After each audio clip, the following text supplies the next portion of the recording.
Welcome to Massive Beers. My name is Matt. We do the beer stuff here.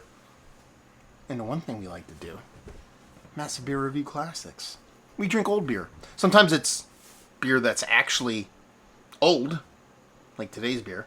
Or sometimes it's just beers we've been drinking for years that we either reviewed previously, never got to. We're bringing it back. And we're just, our homage, our love song to old beer. This one.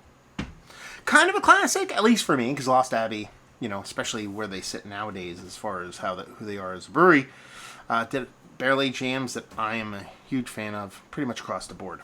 Thing is, I've never had this beer. It was released once, as far as I know, it was released once in 2017. That's what this is 2017 bottle, vintage. It is their Cathedra. It's a barrel-aged quad with ginger and orange. There's a lot of stuff going on here. There's actually orange peel, ginger, cinnamon, Madagascar, vanilla beans, and raisins. And it's a barrel-aged strong ale. So, let's read the back. Let's do that. It says here, barrel-aged quadruple ale with ginger and orange. The holiest protector of dogmas, doctrines, faith, and spirituality. The pontiff is in charge of it all. Maybe the Pope. He's got his own Italian city and a bulletproof Pope mobile to take him wherever he wants. He answers only to the big guy upstairs. Dudes living large, all while acting as the rose to the world's moral compass. That's a ton of pressure for being the wisest sage in the land and having your finger on the trigger of the ex-cathedra. Maybe it causes him to throw back a few glasses of sacrament from time to time. Lord knows if we were in that situation, we'd tipple too. Serving temp 50 to 55. We're spot on there. 12.5%. Oddly enough, and here's the thing. I did just some quick research on this. And, they don't have release dates on their site, which I'm looking at now.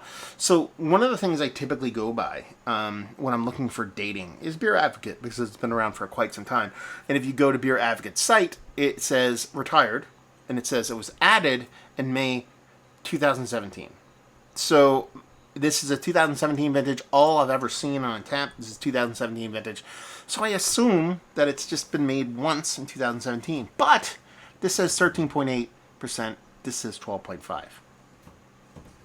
Who knows? So let's dive into this sucker. I'm in a mood for a quad. I'm in a mood for a barrel-aged beer. Orange peel and ginger.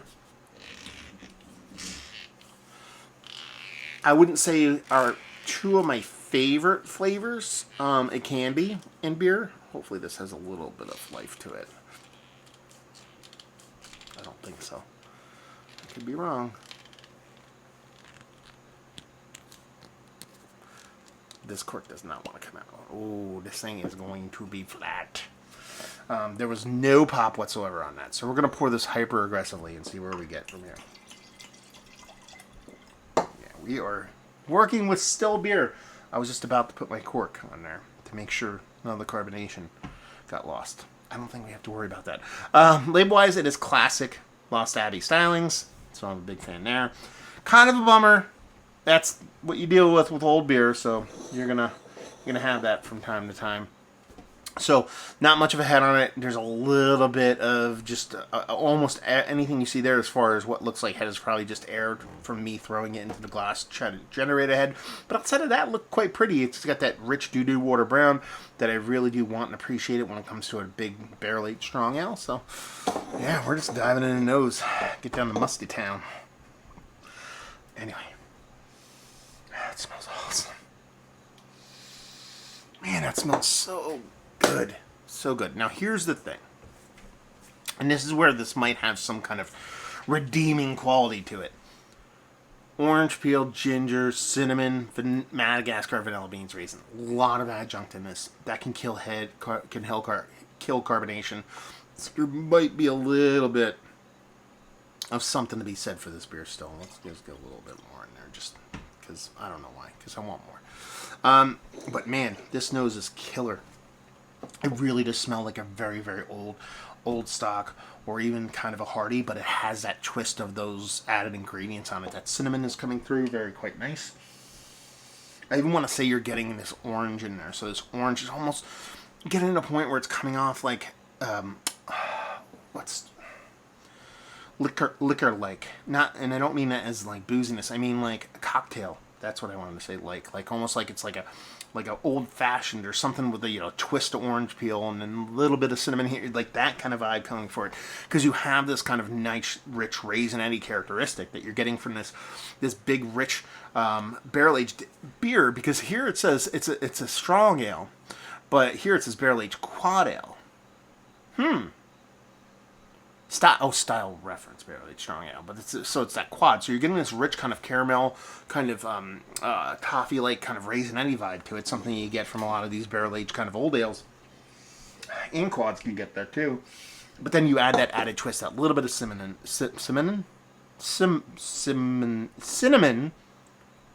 Words are hard. And that's just a nice, like, kind of vibrant, kind of, again, kind of upscale cocktail kind of vibe to it. A little bit of twist of lemon here, that kind of thing going on. It smells really awesome, actually. It smells like a really nice, well-done barrel-aged beer that has a little bit of hoodoo kind of sprinkled on it. I'm just going to dive in. Cheers, y'all.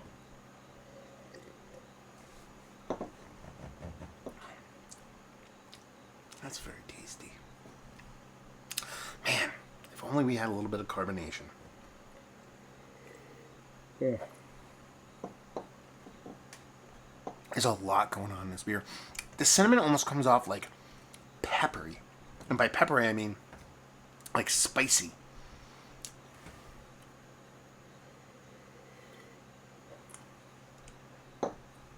You definitely get this kind of cool interplay. It's got to be between that ginger and orange peel, because it doesn't taste like orange to me.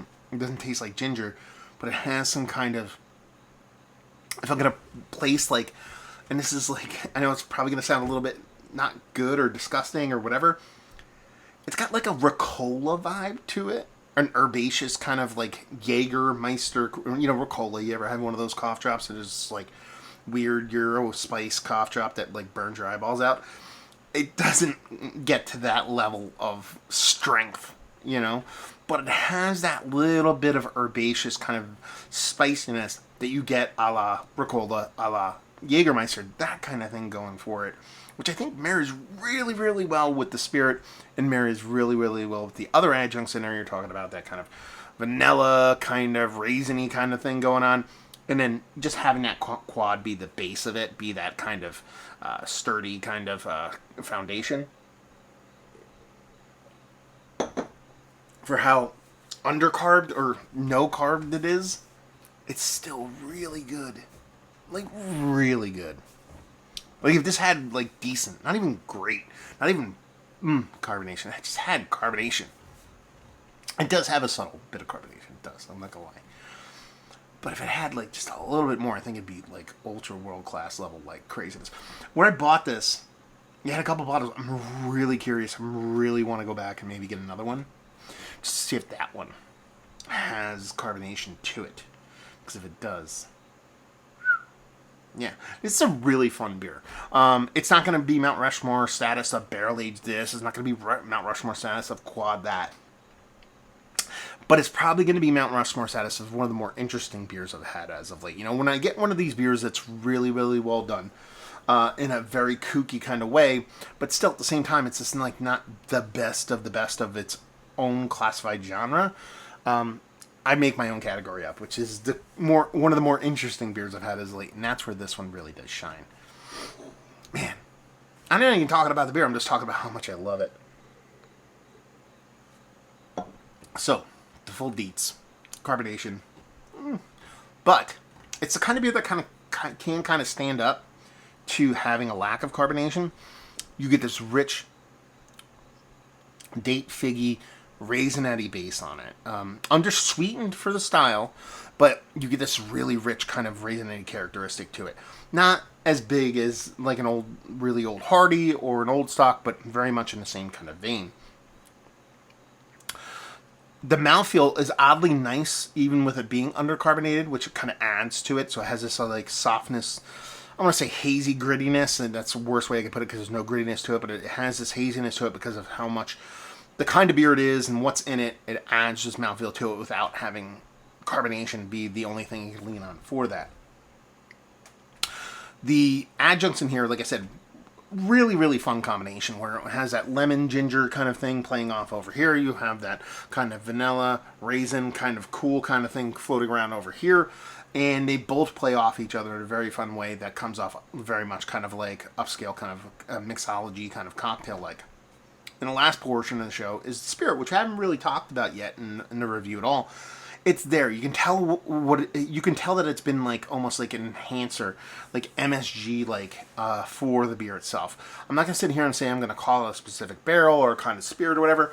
I'm gonna lean into bourbon. That's kind of how it comes off to me.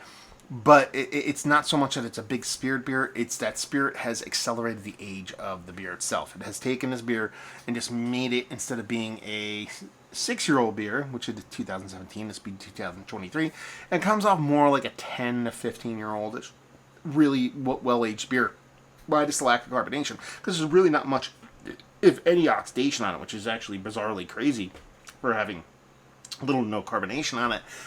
It just works really, really well, the way the barrel kind of plays on this beer. So I think it's a really fun, really interesting beer, and one of the better ones I've had in that vein. It's just, with the lack of carbonation, it just can't get there on the barrel age front, and the barrel age Mount Rushmore, but it's deserving of being up there. And honestly, these beers can be very different as far as how they've retained their life over time. I wouldn't hesitate, especially if you're into old beer, I wouldn't hesitate picking it up, because if you get one that has carbonation, I think you might actually have like amazing world classness to the point where I think I'm gonna go back and get another one. Let's talk about it. Is one of the better barrel aged beers I've had as late. We've already talked about that, and one of the more interesting. Yes, still very, very tasty though. Value and availability, $16. Kind of par for the course when it comes to these beers. I can find them now since they shelf turned up in Jersey. A lot of people deep discount these. Sometimes I can find them sub 10, more specifically rank around like 10, $11. I bought this without knowing the price on it, but I got a little discount anyway. So it probably ended up being more like $14 for me, so not too shabby. And leave you with, if you like what we like this. If you like old beer and barrel-aged beer. If you like old ales, barley wines, aged quads. I mean, it is very specific to that, but that's the beers you dig. You'll dig this. Even if it's not 100% like this one is with the carbonation, I think you'll still really dig it. There you go. Reviewing the books. Lost Abbey, have you had their beers? Have you been to the brewery when they had it? Have you had this beer? That's the question. Have you had this beer fresh? Have you had it more recently or anywhere in between? I need to know. Put that all down there. So there you go. Reviewing the books. Hopefully you all enjoyed the review. Hopefully you're enjoying a little bit of aged beer right now. Hope to see you next time. Cheers, y'all.